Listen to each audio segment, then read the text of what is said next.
Hello everyone, welcome back to the channel. Today I'm bringing you yet another brand new comics haul. I put these out every Wednesday whenever I head down to my local comic shop and pick up all the new releases that I'm going to get. So I'm going to be showing you guys all of these new issues that I picked up today and telling you a little bit about them. Let's get right into this haul. Of course, we've got to pull these comics out of the bag.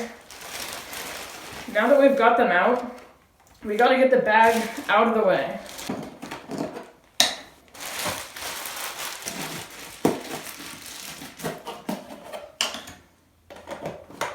Alright, now that that's over with, let's get right into these brand new issues. So first off, we'll start off with these couple of King in Black issues that we've got this week. First off is Venom Number 34, which is a King in Black tie-in. Of course, King in Black Number 5 also came out this week, so this is the last issue of Venom before this final Venom Number 200, which is going to be the end of Donny Cates and Ryan Stegman's run. But first we're getting this last tie-in, and yeah, this is the big climactic finish to King in Black. Probably this Venom issue and the last issue of King in Black, which I'll be talking about next, are going to go pretty hand in hand. I really don't know which one I'm supposed to read first, so I'll have to flip through it. I'm definitely excited to see what's going to happen in this finale to King in Black. I've got no idea. We don't even have any teasers or anything. It's definitely not obvious, so there will probably be some big plot twists. And yeah, as Donny Cates and Ryan Stegman finish off their legendary run on Venom, it's been about 3 years now, but there will definitely be some sort of climactic finish. Who knows who the next Venom creative team is going to be, or if they're going to leave it in a place where, I don't know, maybe Venom will be dead, or something like that, so that it'll be a while until the next Venom series comes out. We'll see, but I'm definitely hoping to see the return of Flash Thompson. He's one of my very favorite characters, especially when he was Venom. Check out my video where I went through the history of Flash Thompson as Venom way back at the beginning of my channel, but he's been appearing in this sort of afterlife symbiote landscape that we've been seeing in the Venom tie-ins for King in Black. And then, like I said, this will pair nicely with Venom, but this is King in Black number 5.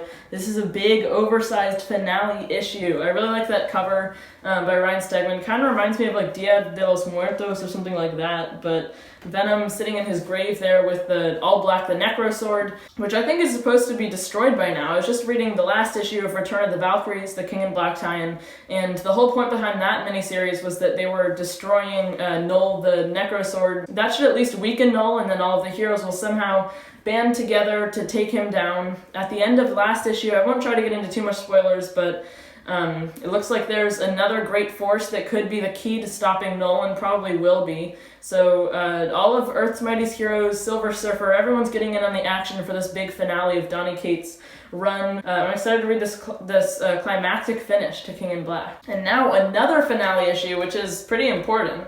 This is Avengers number 44, the Enter the Phoenix story arc finale. Basically, the story arc so far has centered around the Phoenix Force, which has come back down to Earth. It's this fiery cosmic being with a lot of power, but it needs to find a host, and it's gone down to Earth to hold this tournament between a lot of Earth's mightiest heroes, a lot of the Avengers, plus some villains like Namor. Different heroes and villains have been eliminated one by one, but now they're down to just the last few rounds, and we'll find out who's going to be the next Phoenix Force for however long in the Marvel Universe. It's a very big deal, but this is written by Jason Aaron with art by Javier Garrón. Jason Aaron has had his Avengers run going for a long time now, and the next big thing happening in his like 3 or 4 year run at this point is Heroes Reborn. That's this big Marvel event that's starting in May and then ending in June. They're pumping out these issues weekly.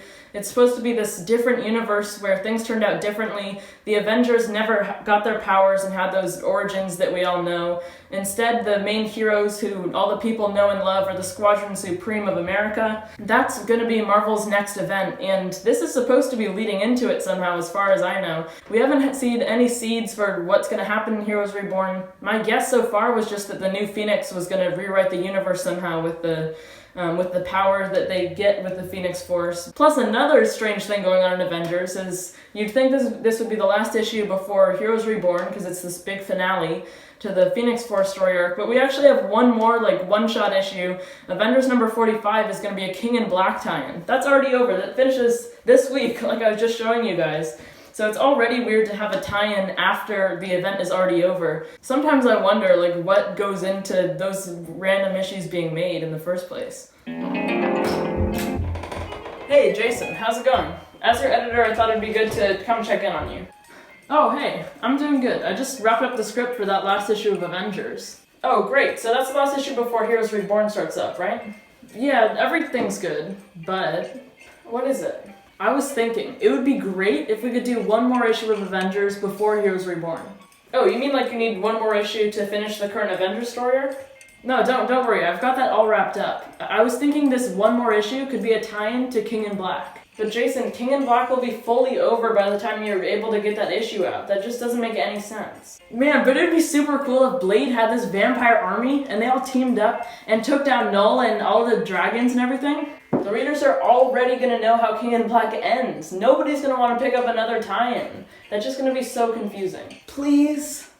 Oh, fine, you can make that issue. It's just gonna be really confusing for the Avengers readers though. What about Heroes Reborn? Is that coming along okay? I know Avengers is supposed to be leading into it. Is it leading into it alright? Oh, sure. Oh, I mean, sort of. Not really at all, actually, but I'm sure it'll be fine. Alright, next up, I've got Immortal Hulk number 45. This series is supposed to be wrapping up at issue 50, so we're just this issue and then 5 more.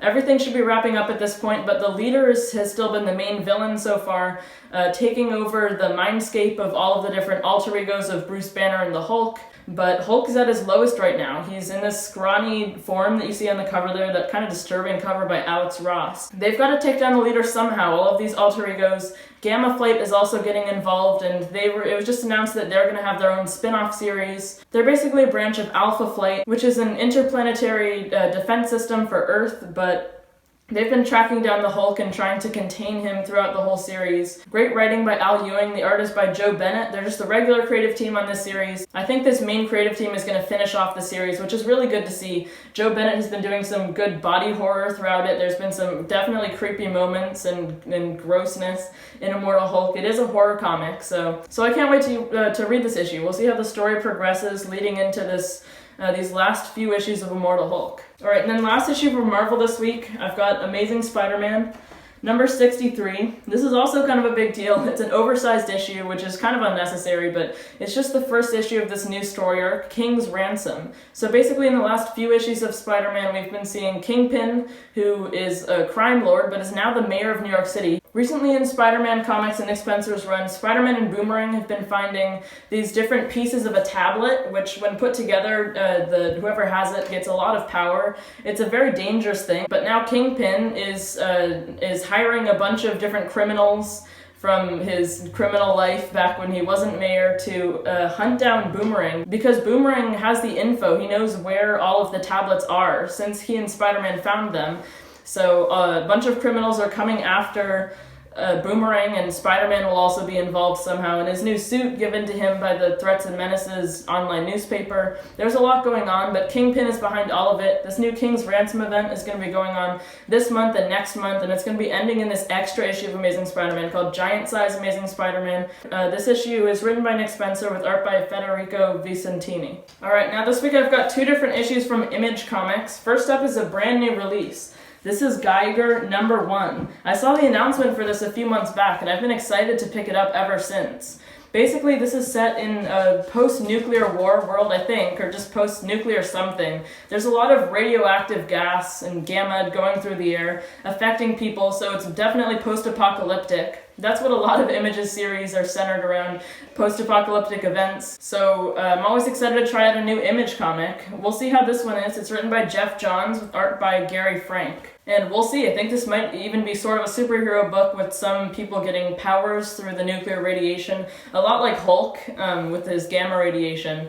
We'll see. So that's Geiger number 1. Alright, last issue of the week. We've got Noctera number 2.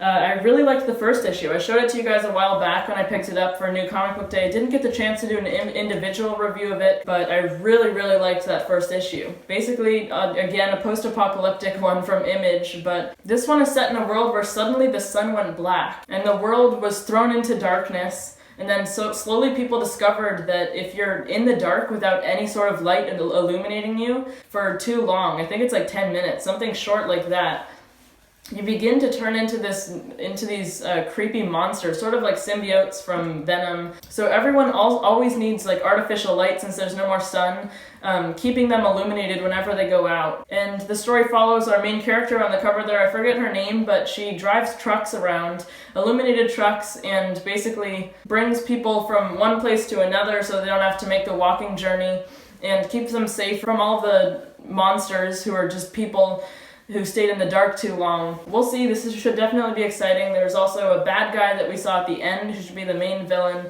I'm excited to see where they go with this world. This issue is written by Scott Snyder with art by Tony Daniel. So yeah, that's Nocterra number 2. Alright, well that's every single one of the brand new issues that I picked up this week. I want to know what you guys picked up. Let me know down in the comment section below. I'd love to talk to you guys about all the new books this week. What are you looking forward to? What have you already read? Also, before we go, if you did enjoy this video, make sure to subscribe. That's the big red button right below this video. You can also click that notifications bell, which is right next to it, and you'll be notified every single time I post a new video if you don't want to miss any. So that's everything from me for today. Thanks for watching, everyone. Bye, guys.